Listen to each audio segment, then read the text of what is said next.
let's normalize some taboos. I'm all about normalizing that which was repressed into the shadows.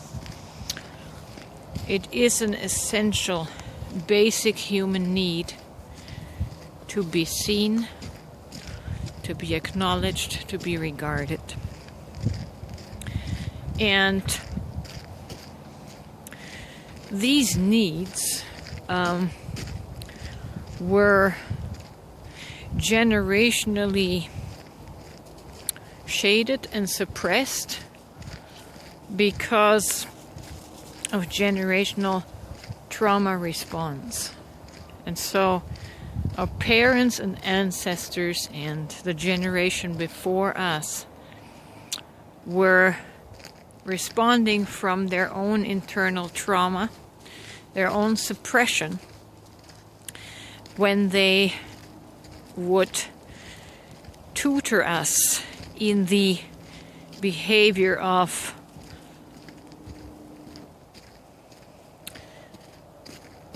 you ought to be seen but not heard, or something to that extent. It was basically telling us to shush, okay? To not be heard, to not draw attention to ourselves. And it was a form of severe suppression of our being. And this is something that got transferred generationally from one generation to the next. We're now becoming more trauma informed. We're now becoming more aware of these things in our subconscious mind. So this need of shining, this need of being seen, being heard, being acknowledged, being noticed, is a normal human need, essential for a healthy human experience. In a vague sense, the Bible is recorded as having Jesus say, do not hide your light under a bushel, but shine brightly like a city on a hill. That implies that there's something in us that deserves to be seen. Okay? It's our soul spark, it's our soul essence. That which beautifully individuates us from one another. And we ought not to suppress it. A lot of our mental health issues today are directly linked to this suppression of our light, suppression of our spark, suppression of our authentic core expression. We are not being seen, and this can, play out. This can manifest in a variety of mental health issues. Self-harm. If you are bodily self-harming, it's your body, it's your soul crying out to be noticed, to be seen. Okay? And mentally, in an unconscious way, we exact that out by cutting ourselves or burning ourselves because, often we don't notice another person until it's drastic, until it becomes life-threatening. That's when we notice, when a person is so suicidal. That's when we take notice. But that's too late. That's too late to notice. Why do we have to let it come to this stage, to where a person feels like they need to snuff out their light because obviously it is not important enough to be noticed? So let's encourage each other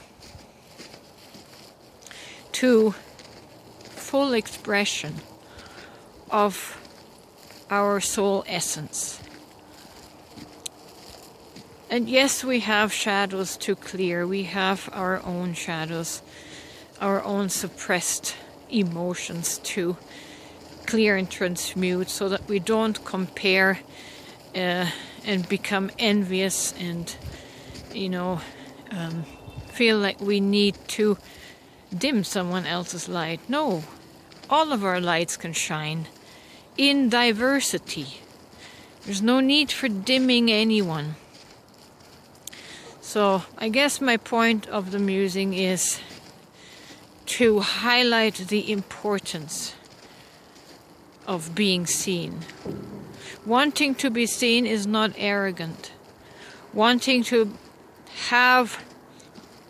feel self-importance is not arrogant when it is healthily nurtured. It only takes on an unhealthy form if it has been suppressed and disallowed for so long that this need to be acknowledged has built up to such an atrocity. A monstrosity, I should say, not atrocity, but it can lead to an atrocity because of the severity of this, what suppression creates, right? So let's celebrate our individual light, expression, vibration. Every human being has value. Every human being has a unique light, a unique shine that you're meant to show. You're meant to be seen. So do not be afraid. Do not be ashamed to be seen. Work through the generational programming of shame and clear that and start living your life, because I think I've read this once. The biggest regret at the end of the life is to have lived a life estranged to yourself, not knowing yourself, and not having fulfilled the role and purpose for which you individuated in this life. You're here to shine as the individual spark and ray of light that each soul is.